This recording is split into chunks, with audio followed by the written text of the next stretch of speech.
আমি আলহামদুলিল্লাহ আল্লাহর কাছে লাখো শুকরিয়া জ্ঞাপন করছি। যাই হোক, আমি দেখে কথা বলতে পারবো না, অসুস্থ মানুষ। তবে তোমাদের যে দাবি,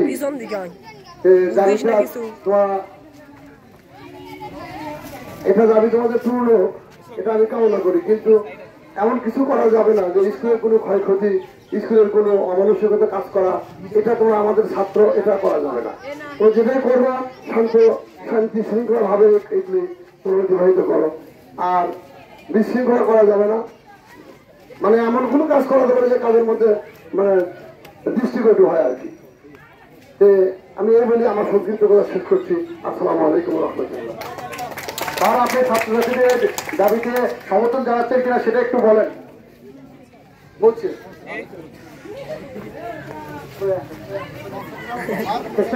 আসসালামু আলাইকুম, আমি ছাত্রদের সঙ্গে আছি।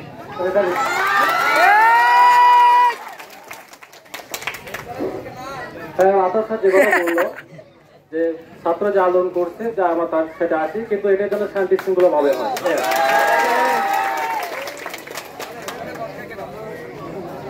সবাইকে আদাব। ছাত্ররা যে আন্দোলন করছে, আমি শিক্ষার্থীদের সঙ্গে আছি, তবে সেটা যেন সুষ্ঠু এবং শৃঙ্খলা অনুযায়ী, এটা আমার মতামত। সবাইকে ধন্যবাদ। আমি তো কবারে মুখ পুড়ে গেলাম আর দেখা যাচ্ছে।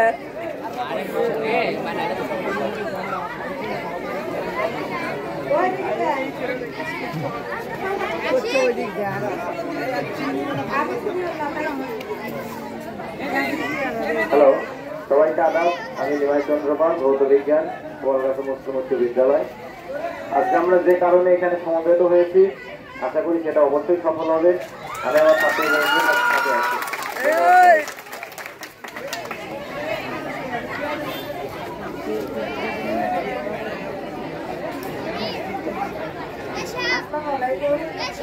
তোমাদের দাবি নিয়েছ, তাতে আমরা সবাই আছি।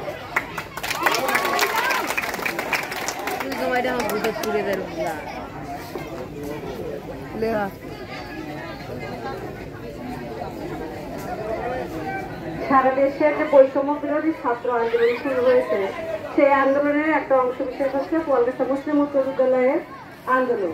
তো এই আন্দোলনে আমাদের শিক্ষক এবং কর্মচারী সবারই পূর্ণ সাপোর্ট হয়েছে। এই আন্দোলন সফল হয়েছে।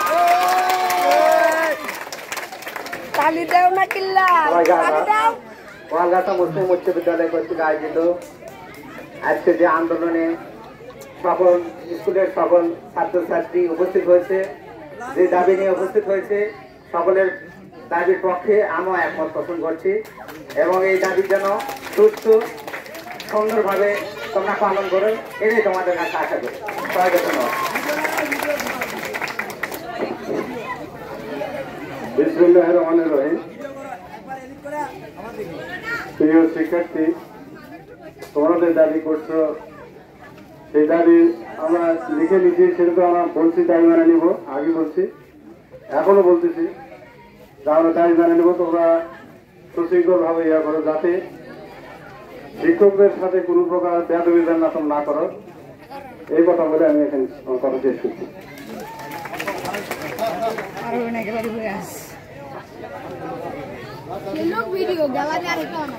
বিসমিল্লাহির রহমানির রহিম।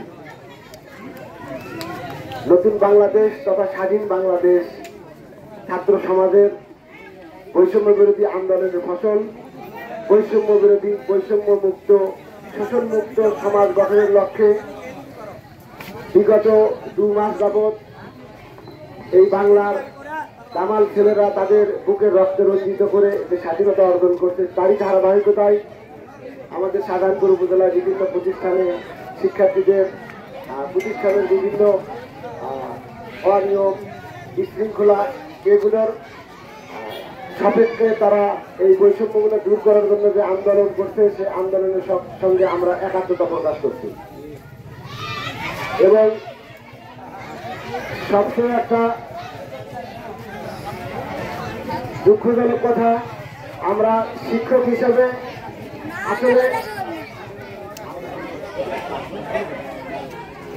আমাদের যারা প্রাণ, আমরা এখানে সারাদিন বসে আছি, গত 3 দিন যাবৎ আমাদেরকে ভালো লাগছে না, কিন্তু তার কারণ এই শিক্ষার্থীরা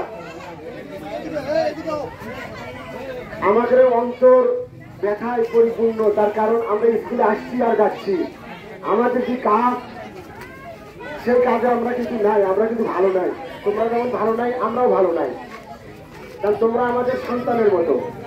আর এই সন্তানরা কষ্টে থাকুক কোনো বাবা মাই চায় না। সন্তানদের দাবি সব বাবা মা হয়তো পূরণ করতে একটু সময় লাগে, বা হয়তো প্রথম দিকে হয়তো আমরা আসলে তোমরা এমন ভাবে বাসায় যেমন জেদ করো, কান্নাকাটি করো, আব্বা এটা নিয়ে যাওয়াই দেখছি, আব্বা কিন্তু একসময় রাজি হয়, তাই না?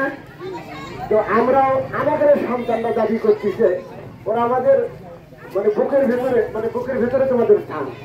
তোমরা কষ্টে থাকো বা দীর্ঘদিনের লাগুক, অতি দ্রুত যেন এই বৈষম্য যেন দূর হয়ে তোমাদের দাবি দেবার, তোমাদের যে দাবি, সেই দাবিগুলো যেন পূরণ হয়, সেই দাবির সঙ্গে সহমত পোষণ করে।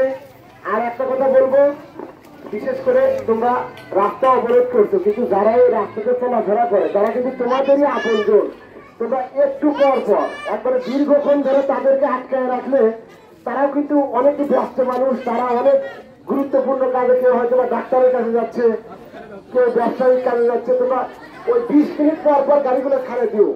তোমাদের এই গাড়ি আটকানোর উদ্দেশ্য হচ্ছে তারা যেন জানে যে হ্যাঁ তোমরা একটা প্রতিবাদ করতেছো। সারাদিন আটকায় রাখে, সারাদিন কষ্ট দেওয়ার মধ্যে কিন্তু সার্থকতা নেই। তোমরা ছাত্র, তোমরা কিন্তু বুঝবে যে আসলে তাদের সাধারণ কষ্ট বুঝতে হবে। তো এই বলে তোমাদের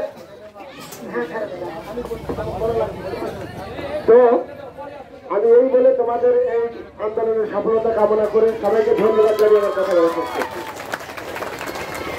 হ্যালো, সকল স্যার এবং শিক্ষক এবং ম্যাডামদের ধন্যবাদ জানাচ্ছি আমাদের এই ছাত্রদের আন্দোলনের সাথে একমত পোষণ করার জন্য। এবং আমাদের যে দাবিটা ছিল, প্রধান শিক্ষকের যে অনিয়মের কারণে এই স্কুলের যে ক্ষতিগুলো হয়েছে, অনেক জিনিসের আমরা পূরণ এখনো পাই নাই, সেগুলোর দাবি পূরণ করতে হলে সে এখনো অনুপস্থিত। 3টা দিন ধরে সে স্কুলে আসে না, আমরা শুনতেছি 10 দিন ধরে সে স্কুলে উপস্থিত হন নাই। তো কেন ওই 3টা দিন ব্যতীত অন্য দিনের সাইন কেন আসলো হাজিরা খাতায়, কিভাবে আসলো, এটা কেউ জানে না। তো এগুলোর চক্রান্ত তদন্ত করে বের করতে হবে। এবং হেড স্যারের পদত্যাগ আমরা দাবি করতেছি, যৌক্তিক বিষয়ের কারণেই পদত্যাগ দাবি করতেছি। কারণ আমরা জানি যে অর্থ বাণিজ্য হয়েছিল, সেটার সাথে উনি ওতপ্রোতভাবে জড়িত এবং প্রত্যক্ষভাবে তিনি জড়িত।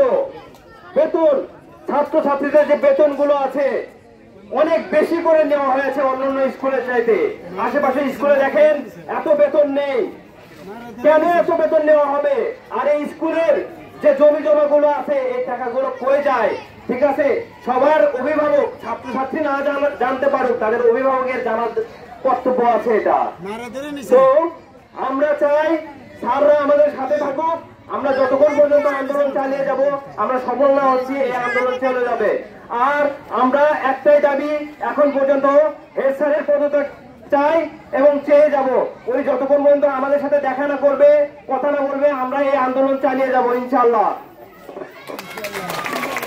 আমি আমাদের প্রান্তীয় স্যারদেরকে ধন্যবাদ জানাই। শেষ পর্যন্ত তারা আমাদের ছাত্রছাত্রীদের এই নৈতিক দাবির পেছনে তারা আসছে এবং সমর্থন জানাচ্ছে। আমাদের দাবিটা এখন এক দফায় চলে এসেছে।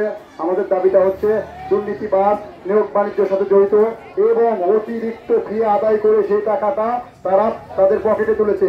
এই শিক্ষকের আমরা পদত্যাগ চাচ্ছি, একমাত্র দাবিতে তারা সমর্থন দিয়ে আমাদের পাশে আসছে। এই জন্য তাদেরকে আমি অসংখ্য ধন্যবাদ জানাচ্ছি এবং তাদেরকে বলবো যত দ্রুত সম্ভব এর জন্য যত পদক্ষেপ নিতে হবে। যদি সেটা তারা না নেয়, সেক্ষেত্রে তাদেরই এই রেসপন্সিবিলিটি দায়িত্ব নিতে হবে।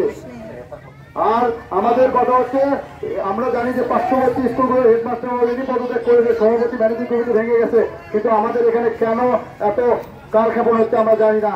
আমরা বলতে চাচ্ছি তাদেরকে যে যত দ্রুত পারেন আপনারা এটা সমাধান করেন। যদি সমাধান না করেন তাহলে দেখবেন আস্তে আস্তে অনেক কিছু এখান থেকে বের হয়ে আসবে, যা আমরা গত 2 দিনের মধ্যে জেনে গেছি যে কত দুর্নীতি, কত অনিয়ম হয়েছে।